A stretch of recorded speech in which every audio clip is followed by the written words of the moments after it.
विराजमान होने के बाद पहली बार अफ्रीका जा रहे हैं, हमारे गुरु पहली बार अफ्रीका जा रहे हैं। अफ्रीका के एयरपोर्ट पर प्लेन लैंड हुआ तो जाहिरात हुई कि Pramukh Swami and party has to be seated, आप बैठे रहना। तो मेरे जैसे किसी को लगता है कोई रेड कारपेट का सम्मान देने वाले होंगे, सारे बाकी के पैसेंजर उतर जाए, बाद में अपनी बारी है। हाँ, ये भी समझते हैं हमारी महिमा। सब उतर गए। फिर कहा कि Pramukh Swami and party have to return in the same plane, इसी प्लेन में आपको वापस जाना पड़ेगा। भाई क्या बात हुई? तो किसी ने कोई गलत समाचार दे दिया, कोई गलत मैसेज कि भाई ये तो भारत के साधु संत हैं, वो गांजा ने अफीण बफीण रखते होंगे, अब देख लेना।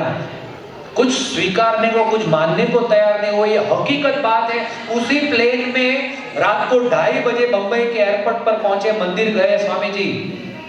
ऐसा हड़हड़ता अपमान, भयंकर अपमान। 2 महीने से जो स्वागत हुआ था, जो बहुमान हुआ था कि हमारे गुरु अफ्रीका जाने वाले, अफ्रीका ने, और एक दिन में वापस आना पड़ा। मंदिर जाकर प्रमुख स्वामी महाराज ने पहला काम क्या किया? रसोई करने वाले भंडारी संत को जगाया, कहा कि भाई आज पूरे दिन जो लालजी महाराज, जो छोटे भगवान साथ रखते हैं, उनको ठीक तरह से हम भोजन नहीं करा पाए हैं, तो अभी गर्मा गर्म हलवा बनाओ, भगवान को भोग लगाना है। रात को 2:30 बजे पुजारी के पास भगवान के लिए भोग लगवाया। 25 दंडवत किए कि महाराज माफ करना, आज जो रूखा सूखा सेव, मुमरा, मुरमुरा कुछ था, वही पूरे दिन आपको खिला पाए हैं। तो 25 दंडवत करके भगवान की माफी मांगी। अपने अपमान के बारे में उनको कोई विचार ही नहीं था। और सुबह 4 बजे, उस जमाने में बीएपीएस की अक्षरधाम संस्था में कोई सुविधा व्यवस्था नहीं थी। एक ही संडास की लाइन में, एक ही बाथरूम और संडास बाथरूम की लाइन में सब संत लगे थे, तो प्रमुख स्वामी भी लाइन में लग गए। तो वहां संतों ने कहा, अरे क्या बात है, चमत्कार, दूसरा स्वरूप धारण करके गुरु जी यहाँ पधारे हैं। प्रमुख स्वामी ने कहा, दूसरा स्वरूप नहीं, यही स्वरूप है। वो वहां गया, वापस आया है। फिर कथा वार्ता करने बैठे तो कथा वार्ता में ऐसा अद्भुत प्रसंग छेड़ा उन्होंने, इतना आनंदित करा दिया, लोटपोट कर दिया हंसा हंसा कर लोगों को। अपमान संबंधी कोई बात ही नहीं। एक संत थे, उन्होंने स्वामी जी को डायरी दी कि स्वामी जी ये मेरी नई डायरी है, उसमें कोई हस्ताक्षर कर दो, आशीर्वाद लिख दो। उसकी जगह पे अपने को दी होती डायरी तो हम मुंह पर मारते, ले डायरो उतारो। पता नहीं चलता है यार, इतना बड़ा अपमान हुआ है, तुझे डायरी लिखवानी है मेरे पास। प्रमुख स्वामी महाराज ने लिखा कि जब हम अपने आप को आत्मा मानते हैं तो आत्मा को आना क्या, आत्मा को जाना क्या, आत्मा को मान क्या, अपमान क्या। भगवान की इच्छा के बिना एक पत्ता भी नहीं हिलता है। भगवान की इच्छा से सत्संग बढ़ो या भगवान की इच्छा से सत्संग घटो, उसमें हमको तो राजी रहकर उनकी भक्ति करनी है। सब कुछ भगवान के भरोसे चलता है। ऐसे संत, मान अपमान में एकता हो, सुख दुख में समभाव हो। आज हम 1300 संत उनकी आज्ञा अनुसार ये त्याग के मार्ग पर चले हैं। एक फूटी कौड़ी किसी के पास नहीं है। एक मर्यादा रखते हैं, ब्रह्मचर्य का पालन करने का प्रयत्न पूरा करते हैं। किसके बलबूते पर? प्रमुख स्वामी महाराज के, गुरु के, महंत स्वामी महाराज के बलबूते पर। उनकी साधुता ही हमारे को इस मार्ग पर टिकाती है, वरना तो ये तलवार की धार पर चलने जैसा मार्ग है। लेकिन गुरु के बलबूते पर, ऐसे गुरु भागवत में जिनके लक्षण बताए हैं, गीता में जिनके बारे में बताया है, वेदों में जिनके बारे में बताया है, उपनिषद में जो गुरु की बात की है, ऐसे गुरु प्रत्यक्ष मिलने चाहिए। शोरूम कितना भी बड़ा हो लेकिन अंदर बेचने के लिए माल नहीं हो तो क्या करोगे भाइयों? सनातन धर्म इतना बड़ा शोरूम है, लेकिन आज 2025 की साल में ऐसे कोई पवित्र गुरु हमारे जीवन में आवे जिनकी योग में आकर हम भगवान की भक्ति करें। ये भागवत का सार है। परीक्षित को सुखदेव जी मिल गए, ऐसे हमको भी कोई सुखदेव मिलने चाहिए ना, जो हाथ पकड़कर हमको पूरी बात समझाए। तो बड़े आनंद की बात है, भगवान स्वामीनारायण इस पृथ्वी पर आए, 50 साल तक रहे। भगवान स्वामीनारायण ने कहा मेरे जाने के बाद खेल खत्म, पैसा हजम, फिर मूर्तियों में मेरे दर्शन करते रहना, ऐसा नहीं। सच्चे गुणातीत संतों की एक परंपरा में स्थापित करता हूँ। उस परंपरा में प्रमुख स्वामी महाराज के बारे में आपने सुना होगा, जिन्होंने दिल्ली में अक्षरधाम बनाया, जिन्होंने गांधीनगर में अक्षरधाम बनाया, जिन्होंने 1200 मंदिर किए, जिन्होंने ऑस्ट्रेलिया में, अफ्रीका में, अमेरिका में, यूरोप में, हर जगह पर जहां जहां हिंदू थे वहां वहां जाकर लोगों को सत्संग में जोड़ा। ऐसे पवित्र संत भारतवर्ष में जहां कहीं भी मिल जाए। हम प्रमुख स्वामी महाराज की संत है, उनके शिष्य है, इसलिए उनकी बात करते हैं, लेकिन जहां पर भी सनातन में आपको ऐसे पवित्र संत मिले जिनके जीवन में आचरण हो, ऐसे संत के योग में आकर भगवान की भक्ति करनी चाहिए। ये भागवत का सार है योग। भाई अपने आप तो, जिसको गुजराती में कहते हैं सगवड़ियो धर्म, क्या कहते हैं? सगवड़ियो धर्म। जब मन में आया, कभी सोमवार कर लिया, कभी बुधवार कर लिया, कभी मंगलवार कर लिया, कभी शनिवार कर लिया, अच्छी बात है, करना चाहिए। लेकिन सनातन में कहा कि एकादशी करो। तो जो एक संप्रदाय में जुड़कर एक विचारधारा, एक डिसिप्लिन को अपने अंग में उतार करके ऐसे पवित्र गुरु के योग में आकर भगवान की भक्ति करना, ये भागवत। कृष्ण परमात्मा ने महाभारत के युद्ध में सभी का संहार कर डाला। उन्होंने रुक्मिणी विवाह कर लिया, उन्होंने कंस का उद्धार किया, जरासंध जैसों को पार लगा दिया, उन्होंने शरद पूर्णिमा के रात रास कर लिया, सब अद्भुत करके फिर एक बार एक ब्राह्मण का लड़का, वो भूमा पुरुष के लोक में किसी ने छिपा कर रख दिया था। कृष्ण भगवान को ब्राह्मण ने कहा कि तुम हमारे राजा हो और यदि मेरे बच्चे को आप वापस नहीं ला सकोगे तो मैं तुम्हारे घर के सामने ही देह त्याग कर दूंगा, ब्रह्म हत्या का पाप लगेगा। कृष्ण भगवान कहते यार न जान न पहचान, तू मेरा मेहमान, ऐसे कैसे माथे पड़ते हो आप? लेकिन ये तो भगवान थे, दयालु होते हैं। भगवान गए भूमा पुरुष के लोक में और भूमा पुरुष जी ने कहा कि अब हमारा अवतारी कार्य का समय पूर्ण हुआ है, अब वापस लौटिए। लेकिन लौटने से पहले कृष्ण भगवान ने उद्धव जी को बुलाया और उद्धव जी को बुलाकर कहा कि उद्धव, तू मेरा परम शिष्य है, तू मेरे से अणु मात्र न्यून नहीं है, तू मेरा परम मित्र है, इसलिए मेरे पास जितना भी ज्ञान है, जितने भी एप्लीकेशंस को मैं जानता हूँ, जितने सॉफ्टवेयर मैंने तैयार किए हैं, पढ़े हैं, लिखे हैं, वो सब ज्ञान मैं तुझे दे रहा हूँ। श्रीमद् भागवत के 11 स्कंद में बहुत अध्याय कृष्ण भगवान उद्धव जी को अपना ज्ञान देते हैं, जो उनके हृदय में भरा था।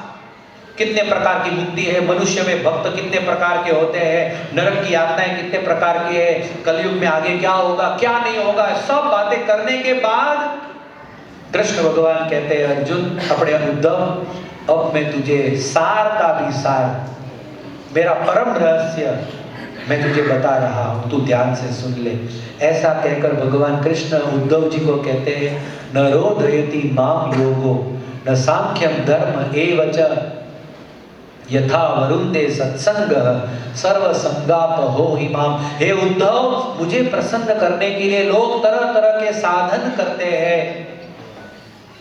कोई भूखा रहता है, कोई खड़ा रहता है 20-20 साल तक, कोई केवल शिकंजी पर 25 साल निकाल देता है, कोई मौन रहता है, कोई गबड़ यात्रा करके द्वारिका से उज्जैन या उज्जैन से द्वारिका तक जाता है, कोई लाखों रुपए का दान देता है, कोई तीर्थ यात्रा करता है, कोई यज्ञ याग आदि करता है। ये सब से मैं प्रसन्न तो होता हूं, लेकिन जितना मैं सत्संग करने से प्रसन्न होता हूं उतना अन्य कोई साधन से प्रसन्न होता नहीं हूं। तो सत्संग यानी ऐसे सच्चे संत का संग, सच्चे संत का संग, सच्चे संत के योग में आकर अपनी जीवन की भक्ति करना, ये सब बहुत ही अद्भुत बात है। सुखदेव जी महाराज ने परीक्षित को एक के बाद एक अद्भुत अद्भुत अद्भुत अद्भुत कथाएं ज्ञान वार्ता की और बाद में अंतिम उपदेश देते हुए कहते हैं त्वं तु राजन मरिष्यसि पशुबुद्धिं इमां जहि।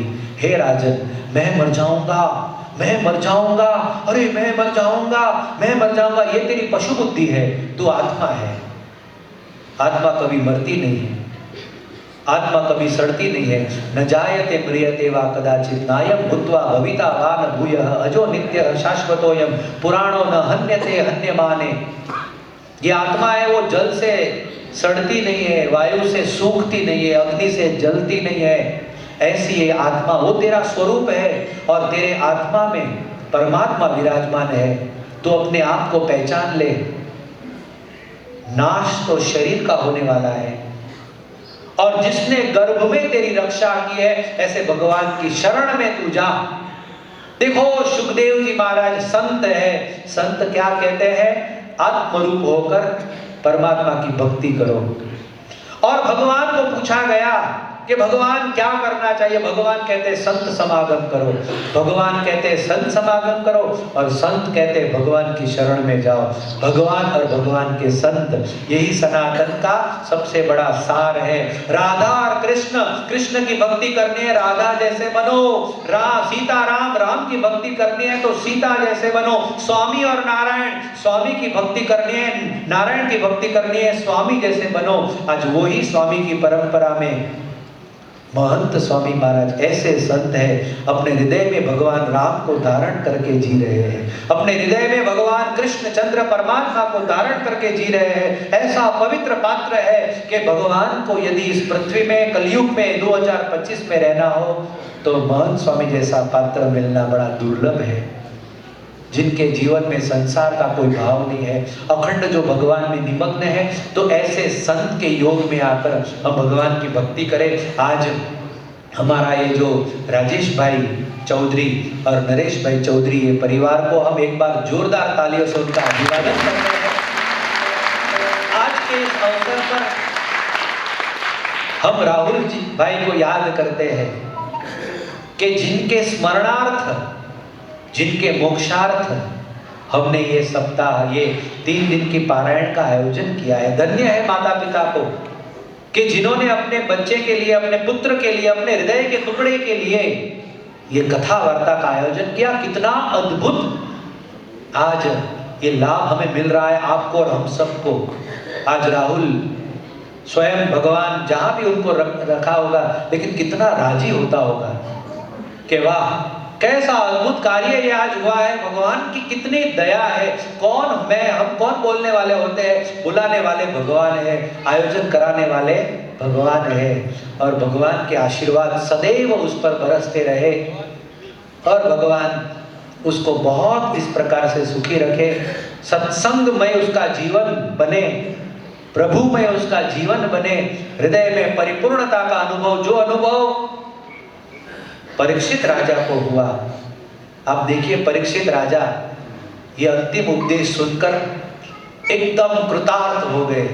भगवान कृष्ण चंद्र परमात्मा के चरित्र उन्होंने सुने, भगवान कृष्ण में उन्होंने अपने मन को निमग्न कर दिया और शरणागत सच्चे बन गए।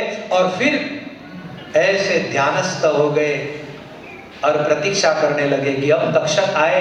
न बिभेम्य हम तक्षकेभ्यः, तक्षक भले आ जाए, कल आता हो तो आज आ जाए, आज आता हो तो अब आ जाए, मुझे अब कोई चिंता ही नहीं है, क्योंकि मैं देह से विरक्त हो गया हूं।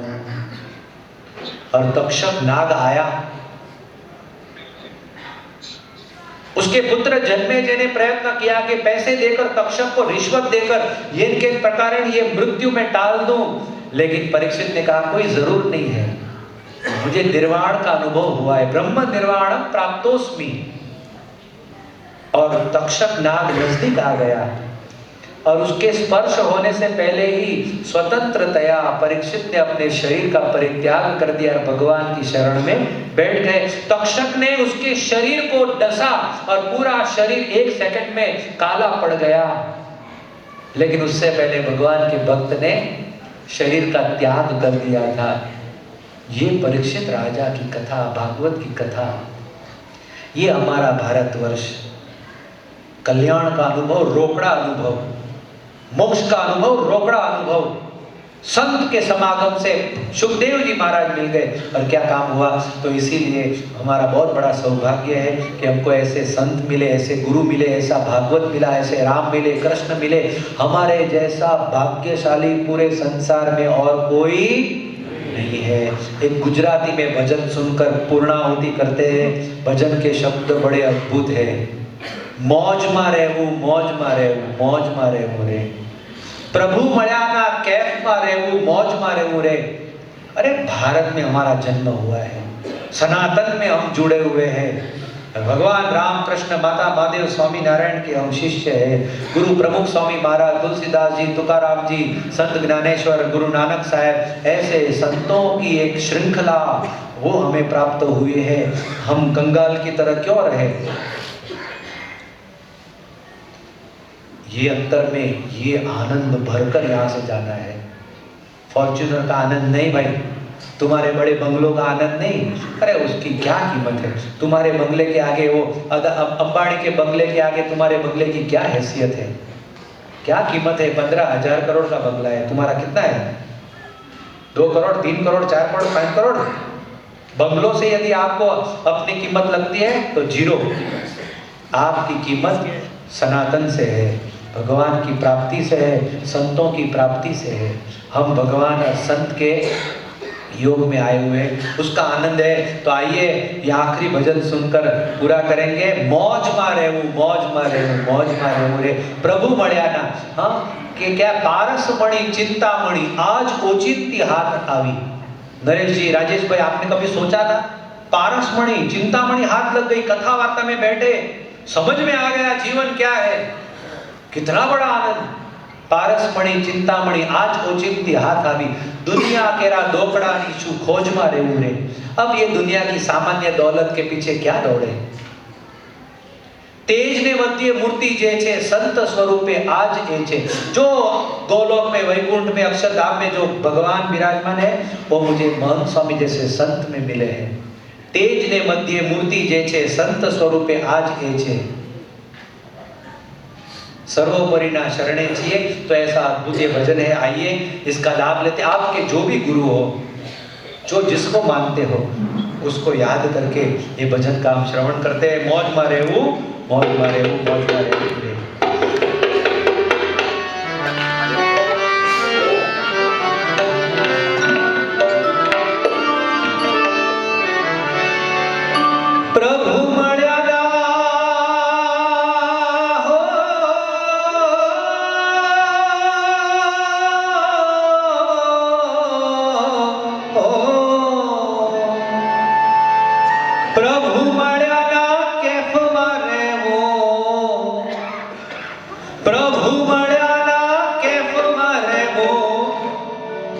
मौज मारे मोरे हे जी भाई, मौज मारे मो, मौज मारे मो, मौज मारे मोरे, मौज मारे मो, मौज मारे मो, मौज मारे मोरे।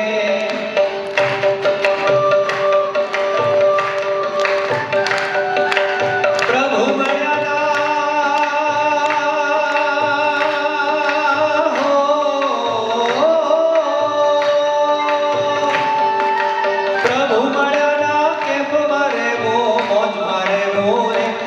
भाई, मौज मारे वो, मौज मारे वो, मौज मारे वो रे, मौज मारे वो, मौज मारे वो, मौज मारे वो रे।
भाई, मौज मारे वो, मौज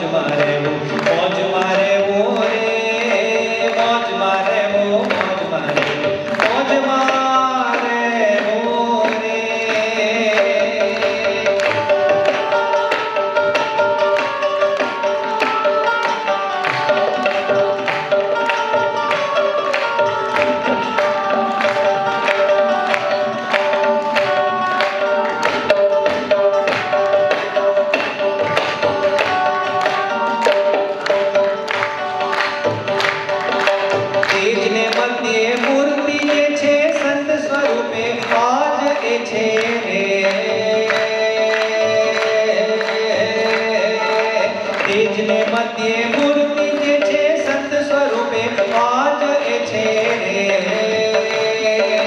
दुनिया मेरा सर्वोपरि ने शरण छिए सर्वोपरि ने शरण छिए नचिंत रे मोरे हे जी भाई मौज मारे वो मौज मारे वो मौज मारे वो मौज मारे वो मौज मारे मौज मारे वो मौज मारे वो मौज मारे मौज मारे वो हे तारी उतरेली पाघ मने आप मारा स्वामी तारी उतरेली पाघ मने आप मारा स्वामी मने भगवान रंग तणायो मारा मृग जड़ना भाग्य छोड़ाव मारा स्वामी मने भगवान रंग तणाओ हे माने भगवान रंग तणायो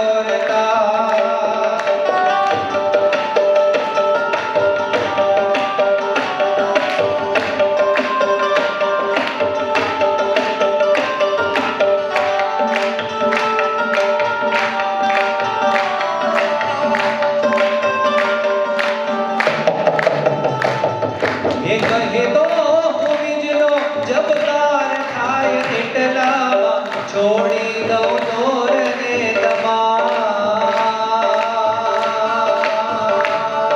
वेण तारु राखवा हो राज पंथ छोड़ी ने काटाड़ी केड़ी चहुआ लई थाड़ी ने राम पात्र आप मारा स्वामी लई थाड़ी ने राम पात्र आप मारा स्वामी मने भगवान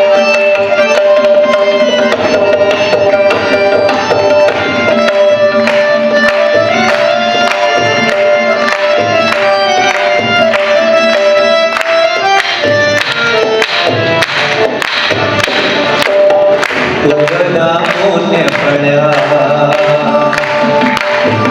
जीवन आधार मळ्या पूर्वना पुण्य फळ्या जीवन आधार मळ्या मुक्तीना उधारा टळ्या रे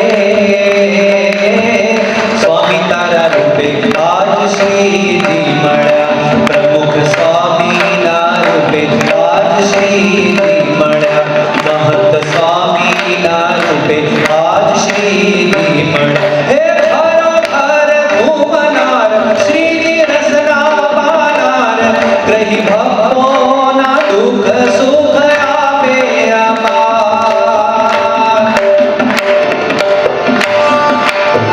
हे श्रीजी हैया दोहार तुझो दिलनो दातार तारी करुणा गंगा माताए पावन नरनार आनंद नामे वर्ष्या उत्साह ना ओगळ्या मीठे स्वरे मोर टहुया रे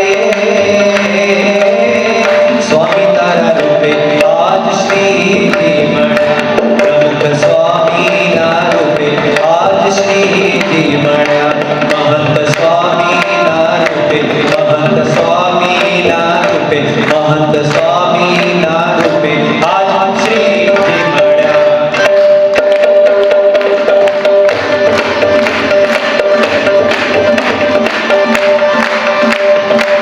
हे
1 2 3 4 5 6 नहीं, भरोसे थारे चाले हो सदगुरु मारी नाव, सदगुरु मारी नाव रे भाई धन गुरु मारी नाव, नहीं रे मारे कुटुंब कविलो, नहीं मारे परिवार, आप बिना दूजो नहीं दिखे जग में तारणहार, भरोसे थारे चाले हो सदगुरु मारी नाव।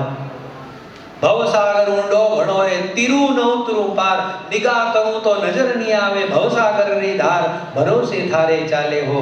ऐसे कितने भजन गिनाऊं आपको।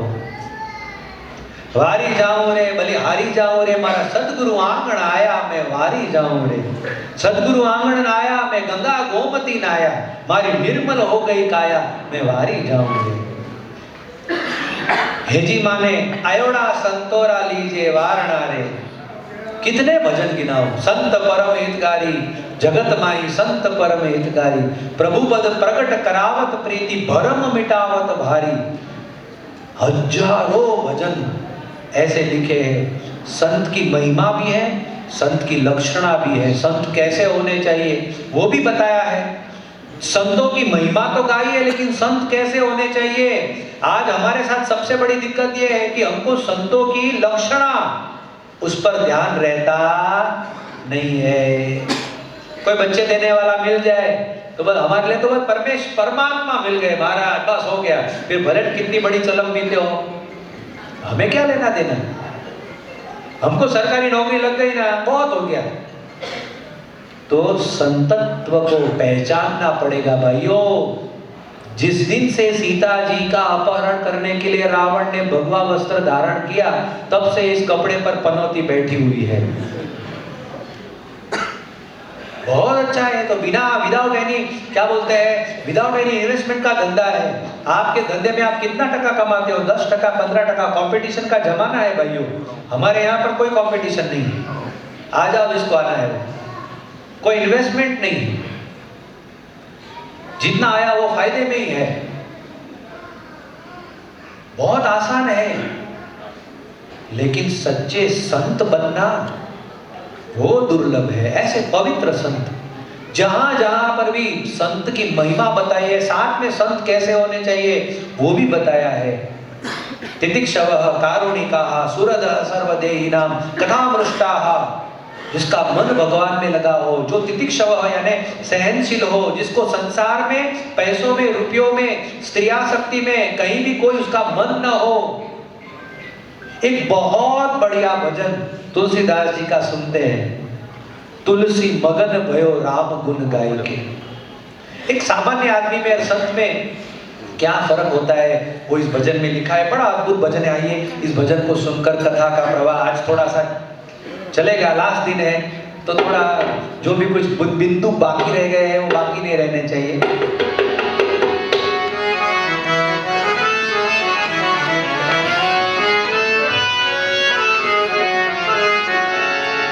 कि तुलसी मगन भयो राम गुण गाई के, तुलसी मगन भयो राम गुण गाई के, राम गुण गाई के गोपाल गुण गाई के, राम गुण गाई के गोपाल गुण गाई के, तुलसी मगन भयो राम गुण गाई के, तुलसी मगन भयो राम गुण गाई के।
दुशाला अंबर मंगाए के, कोई ओढ़े शाल दुशाला अंबर मंगाए के, साधु साधु ओढ़े बगवी कफनी, भभूत लगाए के, साधु ओढ़े बगवी कफनी, भभूत लगाए के, तुलसी मगन राम गुण गाई के, तुलसी मगन भयो राम गुण गाई के, राम गुण गाई के गोपाल गुण गाई के, राम गुण गाई के गोपाल गुण गाई के, तुलसी मगन भयो राम गुण गाई के।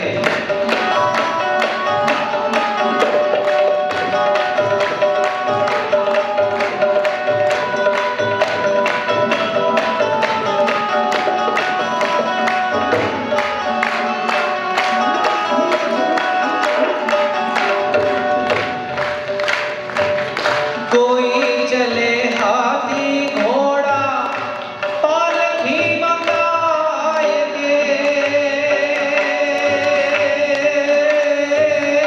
कोई चढ़े हाथी घोड़ा पालकी मंगाए के, साधु चले नंगे पाँव चिटिया बजाए के, तुलसी मगन भयो राम गुण गाई के, तुलसी मगन भयो राम गुण गाई के, राम गुण गाई के गोपाल गुण गाई के, तुलसी मगन भयो राम गुण।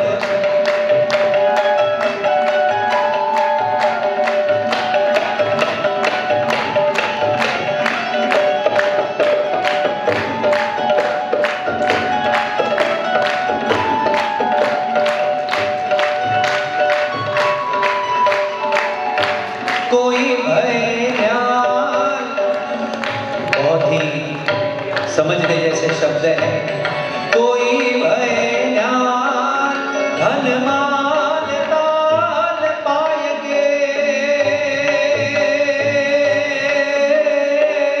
कोई भयाल धन मान ताल पाएंगे, न्याल भयो तुलसी चित राम में लगाएंगे, न्याल भयो तुलसी चित राम में लगाएंगे, तुलसी मगन भयो राम गुण गाएंगे, तुलसी मगन भयो राम गुण गाएंगे, राम गुण गाएंगे गोपाल गुण गाएंगे, राम गुण गाएंगे गोपाल गुण गाएंगे, तुलसी मगन भयो राम गुण गाएंगे, तुलसी मगन भयो, तुलसी मगन भयो, तुलसी मगन भयो राम गुण गाई के। बोलो सद्गुरुदेव की।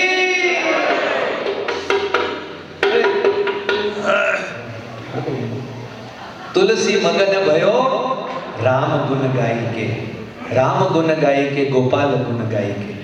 क्या अद्भुत भजन लिखा तुलसीदास जी ने। कोई चढ़े हाथी घोड़ा पालकी मंगाई के, साधु चले नंगे पांव चिटिया बचाई के, कोई खावे शीरा पूरी हलवा बनाई के, साधु जमे लूखा सूखा प्रभु को धराई के, कोई ओढ़े शाल दुशाला अंबर मंगाई के, साधु ओढ़े भगवी कफनी भभूत लगाई के, कोई भये न्याल धन माल ताल पाई के, न्याल भयो तुलसी चित्त राम में लगाई के। संत में क्या लक्षण होते हैं। खाने पीने में बहुत प्रकार के प्रसाद व्यंजन प्राप्त होते हैं, लेकिन संत का जीवन कैसा होता है, कछुए जैसा। श्रीमद् भगवत गीता में स्थित प्रज्ञ के लक्षण बताते हुए भगवान कृष्ण कहते हैं अर्जुन को कि यह कुर्मोंगानि व सर्वशः इंद्रियाणि इंद्रियार्थेभ्यः तस्य प्रज्ञा प्रतिष्ठिता। जैसे कछुआ समाज में रहता है,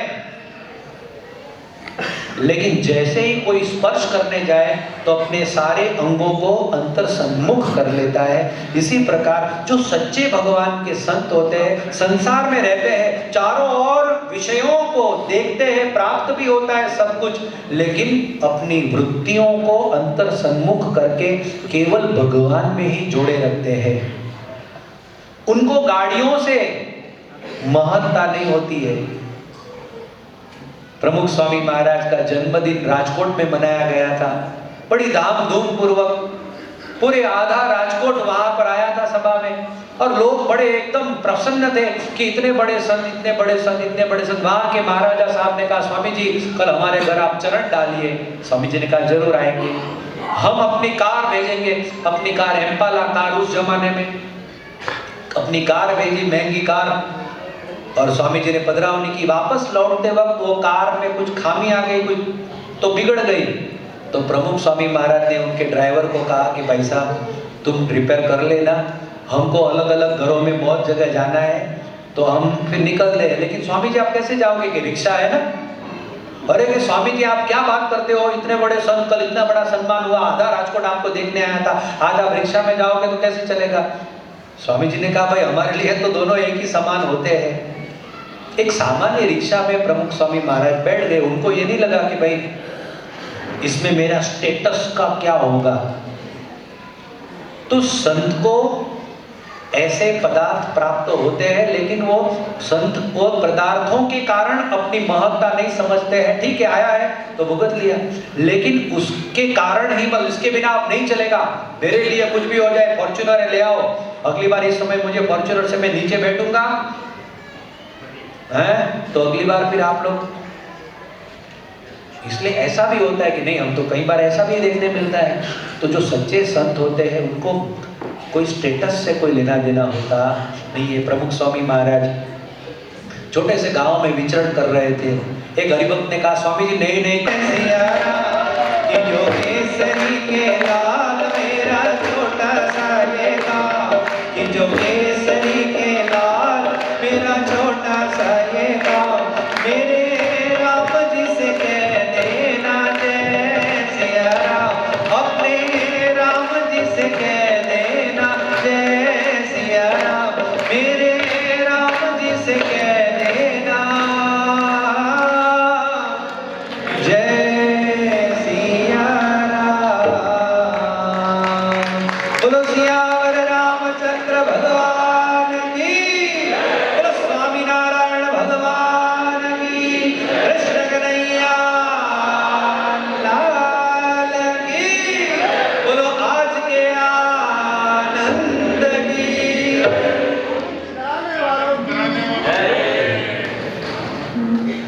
तो नारद जी उन्होंने बहुत बढ़िया ये उपाय बताया कि सच्चे संत के द्वारा, हे गंगा मैया, गौमुख से लेकर गंगा सागर तक आपका शुद्धिकरण पुनः हो जाएगा। आप निश्चिंत होकर ये पृथ्वी पर आइए, पधारिए। और उस समय गंगा जी पृथ्वी पर बहने लगी। 60,000 जो सगर राजा के पुत्र थे, जलकर खाक हो गए थे, उनकी रखिया से गंगा जी का स्पर्श हुआ और सबको पुनः जो है वो ऊर्ध्व गति प्राप्त हुई।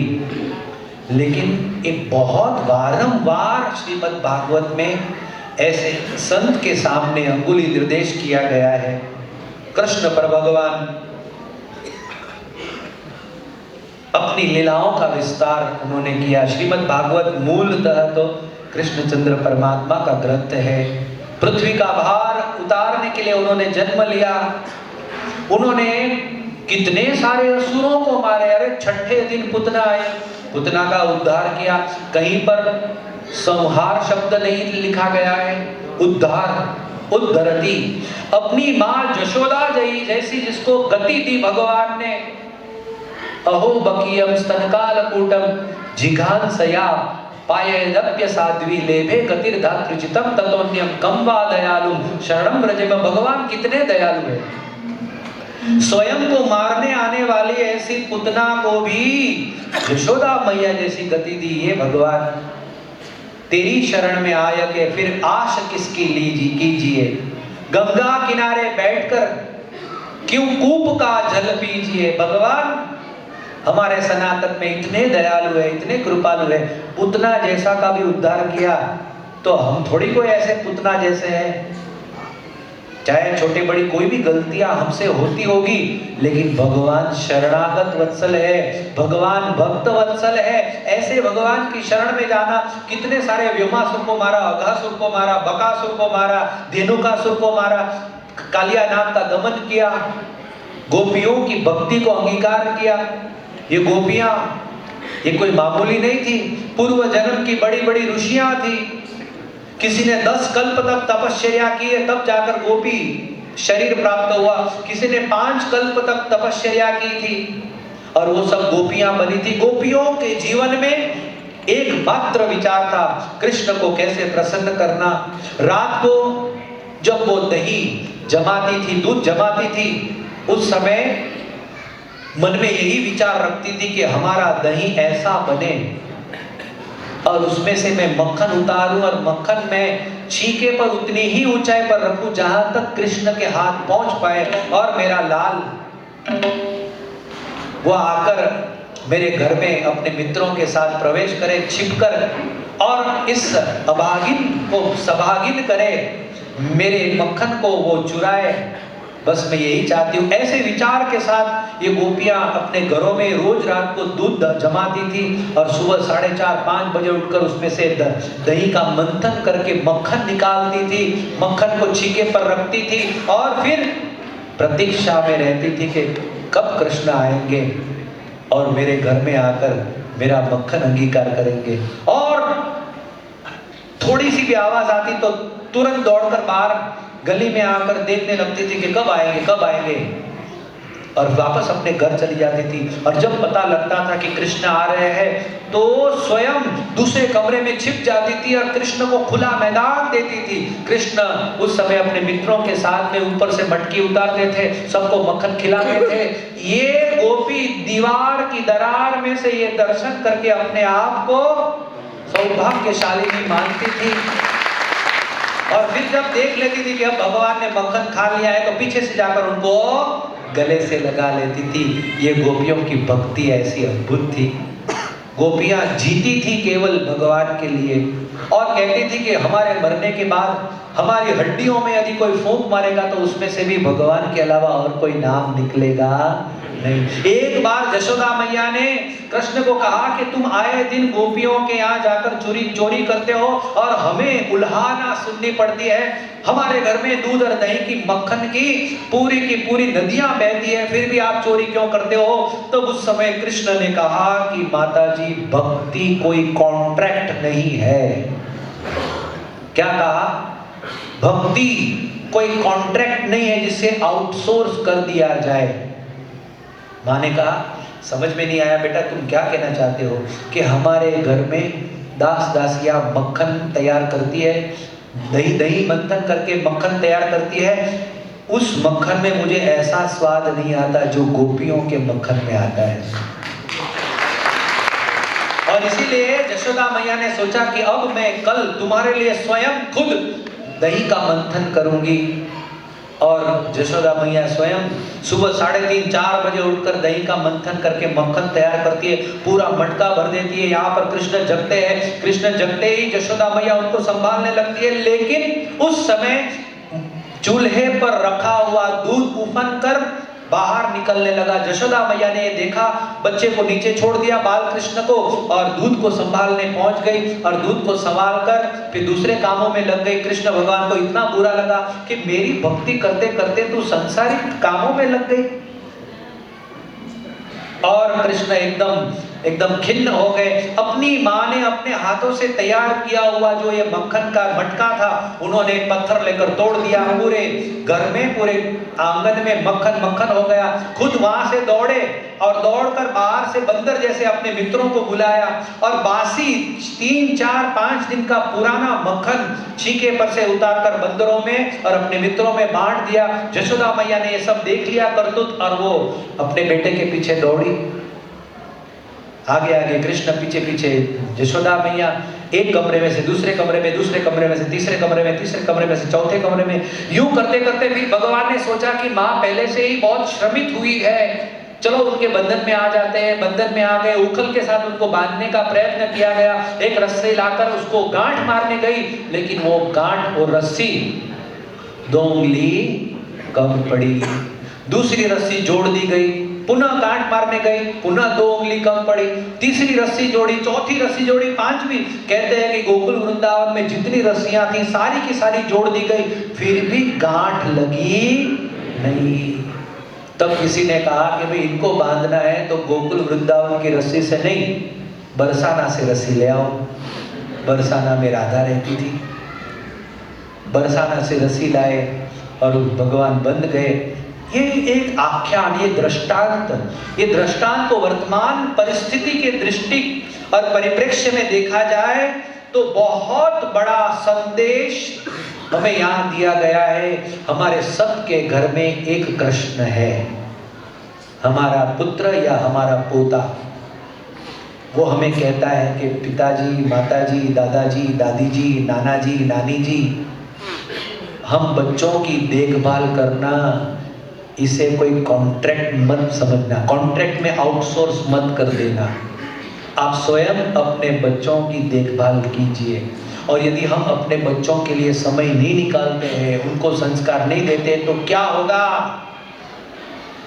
तुम्हारे बच्चों को तुम्हारे घर का मक्खन यानी घर का खाना पसंद नहीं आएगा।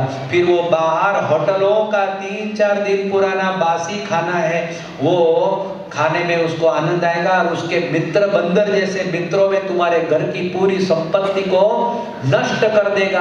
और फिर आप जाकर अपने बच्चे को वश करने के लिए प्रयत्न करोगे, उसको बांधने का प्रयत्न करोगे कि बेटा ये पूरी दुकान तुझे मैं दे देता हूँ, तू बस अभी मेरे कहने में आ जा। लेकिन कितना भी उसको प्रलोभन दोगे, वो बच्चा तुम्हारे वश में रहेगा नहीं। इसलिए प्रमुख स्वामी महाराज कहते हैं, यदि आप अपने बच्चों को संस्कार नहीं दोगे तो आपको अपनी संपत्ति और संतति दोनों को गंवाने की बारी आएगी। आज प्रमुख स्वामी महाराज एक विरक्त संत है, लेकिन विश्व भर में 15,000 बाल मंडल चलाते हैं। छोटे छोटे बच्चों को हर सप्ताह इकट्ठा करते हैं, और राम कौन हो गए, कृष्ण कौन हो गए, माता महादेव, स्वामी नारायण कौन हो गए, मातृदेवो भव, पितृदेवो भव, नशा नहीं करना, अभ्यास में आलस नहीं करना, चोरी नहीं करना, ये सब बातें सिखाते हैं। आज विश्व भर में लाखों बच्चे इस बाल मंडल में तैयार होकर भारत के एक स्वतंत्र भारत के सच्चे नागरिक बनकर आज उभर के आए हैं। कितनी बड़ी समाज की सेवा प्रमुख स्वामी महाराज करते हैं। जब हमारी बाल प्रवृत्ति को 50 साल पूरे हुए, संस्था ने, प्रमुख स्वामी महाराज ने कहा कि बड़े उत्सव करके लाखों रुपए के खर्चे ही नहीं करने हैं, लेकिन कुछ ठोस काम करना है। तो कि क्या करें? तो कि बच्चों को वैकेशन में बुलाकर उनको ट्रेनिंग दी जाए कि कैसे लोगों को नशा मुक्त होने की प्रेरणा दी जाए।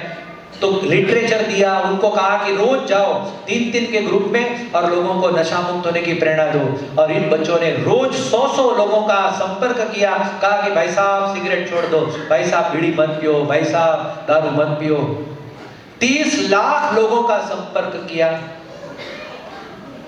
उसमें से कईयों ने लिख कर दिया कि नहीं, हम आगे से कभी नशा नहीं करेंगे। लेकिन हमारा मन कैसा है?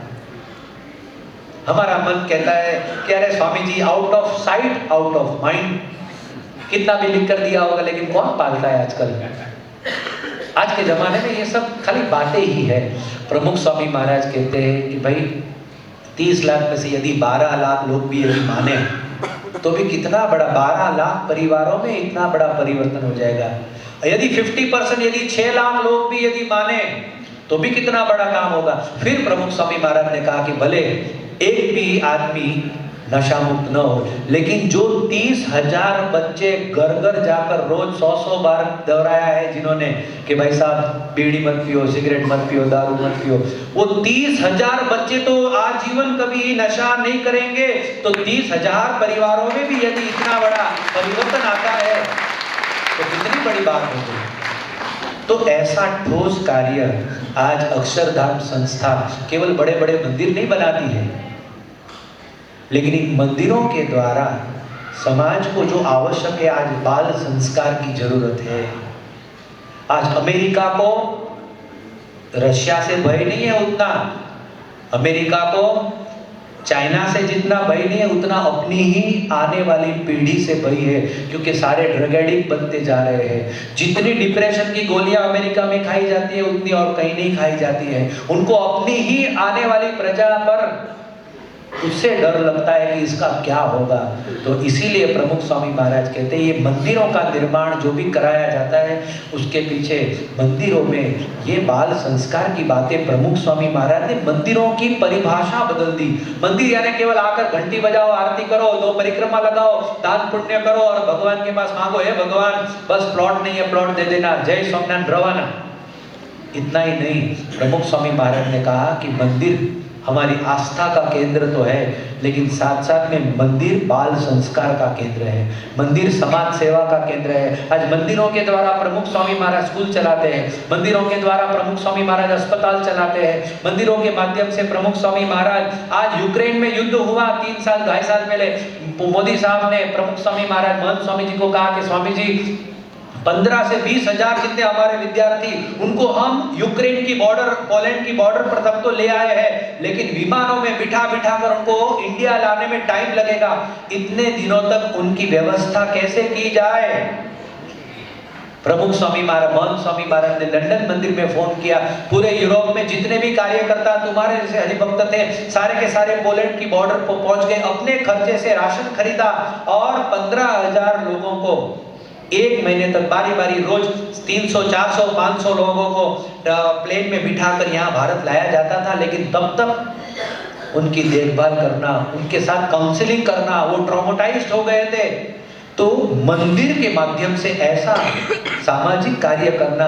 कोविड आया, प्रमुख स्वामी महाराज ने, महंत स्वामी महाराज ने कोविड के समय में मंदिरों के सभा मंडप को अस्पताल में बदल दिया, वहां पर लोगों की सेवाएं हुई, निस्वार्थ भाव से 1 भी रुपए की अपेक्षा रखे बिना। तो ऐसा कार्य सामाजिक समाज सेवा और अध्यात्म, प्रमुख स्वामी महाराज आज अक्षरधाम संस्था इतनी आगे कैसे बढ़ पाई है, क्योंकि उन्होंने अध्यात्म के साथ समाज सेवा दोनों को जोड़ दिया। उन्होंने अध्यात्म और समाज सेवा के साथ बाल संस्कारों को जोड़ दिया। तो ऐसा कार्य संत के द्वारा होता है। संत हमारी संस्कृति को जागृत रखते हैं। हमारे यहाँ भारतवर्ष में कीर्तन तो सैकड़ों गाए जाते हैं। क्या कीर्तन गाते हैं, हम तो मारवाड़ में रहते हैं, एक भजन गाते हैं, सुनते हैं मारवाड़ में।